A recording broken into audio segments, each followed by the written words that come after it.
Khiển Minh rất vui khi được gặp lại các bạn trong tạp chí Tuổi Hoa tuần này.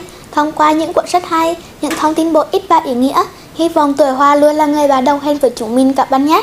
Trong chương trình hôm nay sẽ có các nội dung chính sau đây. Tăng cường dạy tiếng phổ thông cho các bạn học sinh cấp 1 vùng cao Quảng Trị. Mục tủ sách Tuổi Hoa sẽ giới thiệu cuốn sách Thói quen tốt theo tôi trọn đời. Cách làm thiệp chúc mừng Ngày Quốc tế Phụ nữ mùng 8 tháng 3 sẽ là nội dung của mục khéo tay tuần này.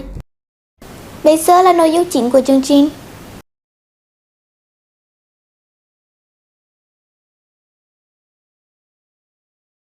Các bạn thân mến, tăng cường dạy tiếng phổ thông cho các bạn học sinh vùng cao là một trong những nhiệm vụ trọng tâm của ngành giáo dục huyện Đắk Rông trong chiến lược đổi mới quản lý và nâng cao chất lượng giáo dục.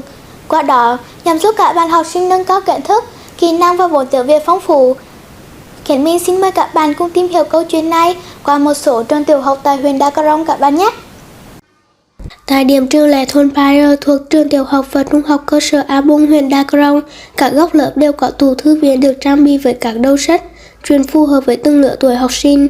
Đây là một trong những sáng kiến của các thầy cô giáo trường tiểu học và trung học cơ sở A Bung nhằm tạo cho các bạn học sinh sở thích đọc sách, phát triển kỹ năng đọc và cũng là một trong những giải pháp thay đổi phương pháp giáo dục phù hợp.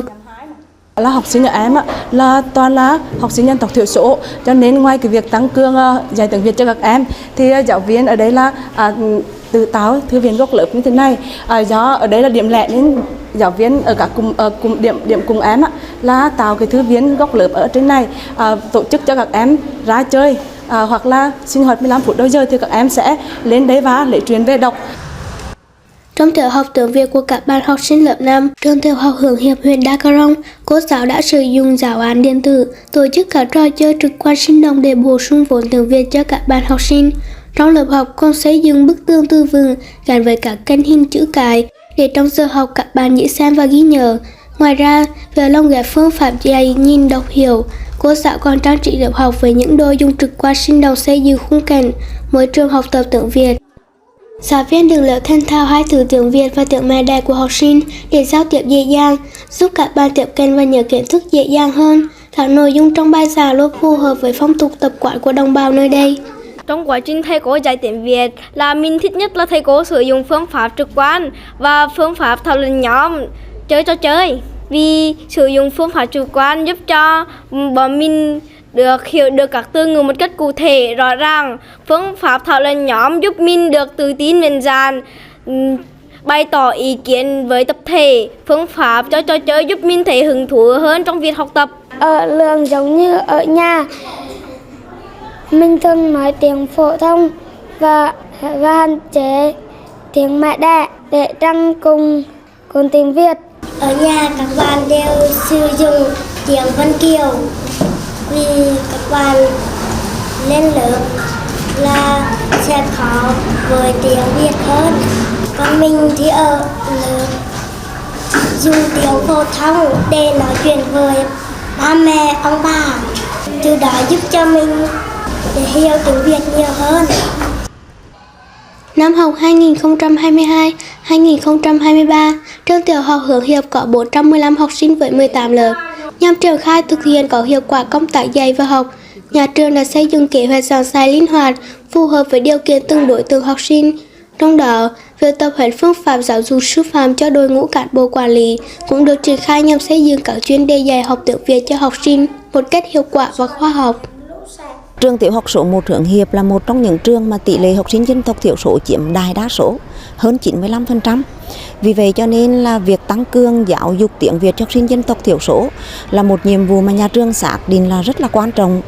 Thì để thực hiện cái nhiệm vụ đó, nhà trường áp dụng một trong những cái biện pháp trọng tâm như thế này. Việc đầu tiên là vận động học sinh đến lớp.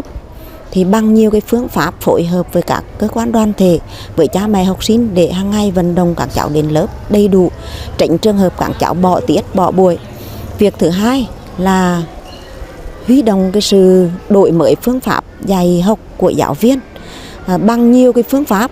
Ngoài ra thì có một cái việc cũng không kém phần quan trọng, đó là nhà trường tham mưu với cấp trên cũng như bằng cái nội lực của nhà trường để tăng cường cái điều kiện dạy học cho học sinh, tăng cường cả cái máy móc thiết bị, rồi là đồ dùng dạy học, rồi cũng như sách vở để cho học sinh mình có điều kiện học tập hơn.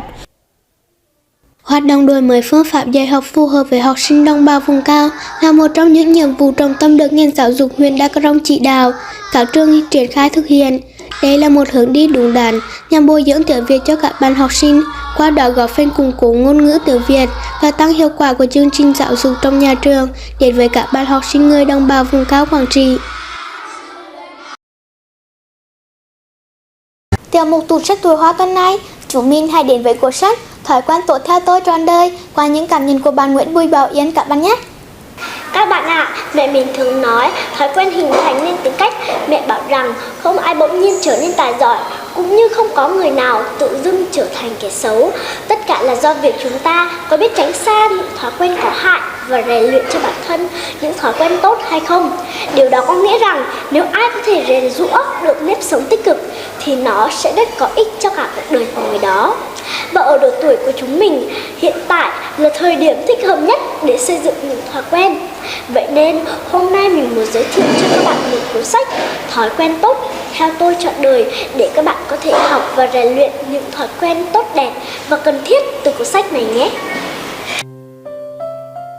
Đây là một trong 10 cuốn sách của bộ sách Nhật ký trưởng thành của đứa trẻ ngoan do tác giả Trí Đức sưu tầm và biên soạn. Cuốn sách gồm 85 trang với 20 câu chuyện ngắn đầy ý nghĩa và dễ hiểu. Được thiết kế nhỏ nhắn, gọn gàng, bìa sách được in hình bắt mắt. Mỗi trang đều được trang trí bằng nhiều hình ảnh và màu sắc rất sinh động. Ở mỗi câu chuyện nhỏ là một bài học trưởng thành, được tác giả biên soạn nhằm nhắn gửi tới các bạn đọc nhiều thông điệp ý nghĩa. Vì vậy mà khi đọc xong mỗi câu chuyện, mình sẽ đọc đi đọc lại phần bài học trưởng thành để đúc kết những kiến thức hay cho bản thân. Trong cuốn sách có rất nhiều câu chuyện hay như đừng làm bạn với mắt kính, giữ chữ tín, việc của mình tự mình làm, đôi điều về tư thế ngồi, giúp mình học được nhiều thói quen tốt như thói quen tập trung, thói quen giữ lời hứa, thói quen lễ phép. Trong đó, mình tâm đắc nhất là câu chuyện tập trung nghe giảng, câu chuyện kể về một nhà toán học nổi tiếng người Đức. Từ nhỏ luôn có thói quen tập trung nghe giảng và ghi chú lại tất cả kiến thức học được, cũng như những phát hiện mới khi làm bài. Sau này, nhờ vào những kiến thức đã tích lũy, ông đã phát hiện ra một số định lý toán học và trở thành nhà toán học nổi tiếng. Qua câu chuyện, mình nhận thấy được rằng tuy sức lực và trí tuệ con người có hạn, nhưng nếu đặt hết sự chuyên tâm vào việc gì đó thì mọi khả năng sẽ được phát huy, cuối cùng sẽ có thể hoàn thành công việc. Thật là một cuốn sách hay, phải không nào? Và các bạn ơi, mình đảm bảo với các bạn rằng cuốn sách này sẽ rất thú vị cho mà xem. Sau khi đọc xong cuốn sách, các bạn sẽ biết thêm được những thói quen tốt mà các bạn cần phải rèn luyện, cũng như sự cần thiết khi phải rèn luyện những thói quen đó. Và mình cũng muốn nói thêm rằng đọc sách cũng là một thói quen tốt, phải không nào? Vậy còn lý do gì mà các bạn không đọc cuốn sách bổ ích này ngay bây giờ nhỉ? Các bạn thân mến, hy vọng với những hướng dẫn về cách trang trí thiệp chúc mừng ngày 8 tháng 3, chúng mình sẽ tự làm những tấm thiệp ý nghĩa để tặng cho ba, mẹ và các cô giáo các bạn nhé. Còn bây giờ, Khánh My phải nói lời chào tạm biệt với các bạn rồi. Hẹn gặp lại các bạn trong những chương trình tuần sau.